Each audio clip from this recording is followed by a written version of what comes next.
the symbol of the Asiatic black man, the tribe called the Niggas, the divine people.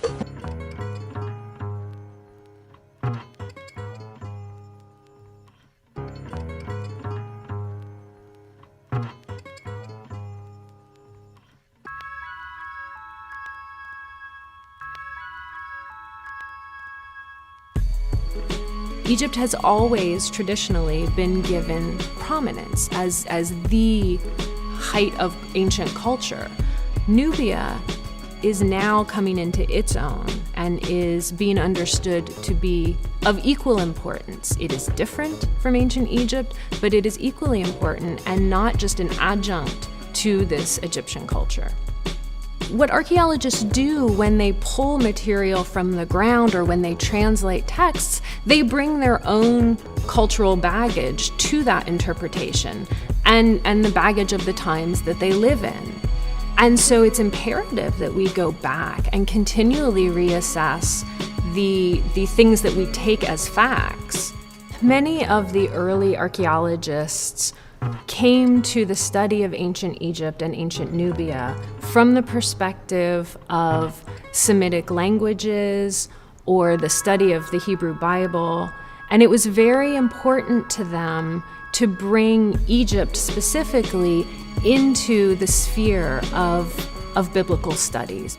And so they had to carve Egypt away from Africa to bring it into that sphere. And the way that they did that was they used race.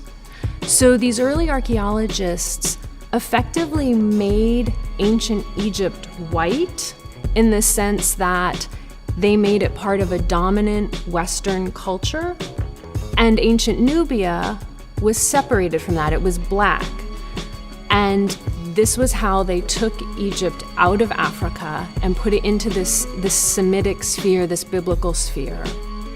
And it's only in recent decades, the last 3-4 decades, that Egyptology has really moved away from that. And scholars who are studying Nubia are really given the chance to give a voice to this Nubian material that it wasn't given much of a chance to have in the past. Someone asks me, what was the ancient Egyptians' view of X? I immediately think of a two-pronged view, because the ancient Egyptians had an official view of many things, and this is the view that would be put up on the walls of temples and on the walls of the tombs of the elites. That was an official, let's say, state-sanctioned view. That bore little to no resemblance to what people actually may have thought. It was the official view.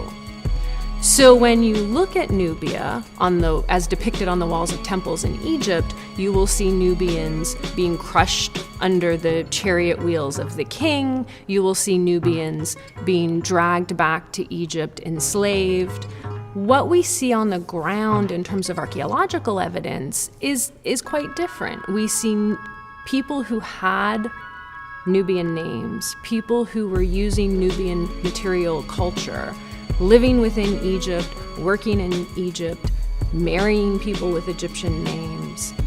So something quite different from the very intense militaristic scenes that you see in temples. When George Reisner excavated Kerma, he found the statue, a large, beautiful statue of Senui, and also a statue partially destroyed of Jaffa Hapi, her husband. It was a very large tomb, and with size in Egypt and in Nubia, we tend to assume ruler, or someone very important, which usually translates to ruler. We now understand, yes, this was a ruler's tomb. It is a completely different time period than Jaffa Hapi and Senui lived in. Much later, we understand it to be a local ruler, so it was a Kerman official, who, for reasons we can guess at, brought or had these two statues brought to Kerma and put in his tomb. It could have been an appropriation of Egyptian culture in general, just to show that, yes, I can own these things that are Egyptian wonderful works of art. Because what we're saying, if you read between the lines, is whoever owns these statues is a powerful person. And that means this art has power.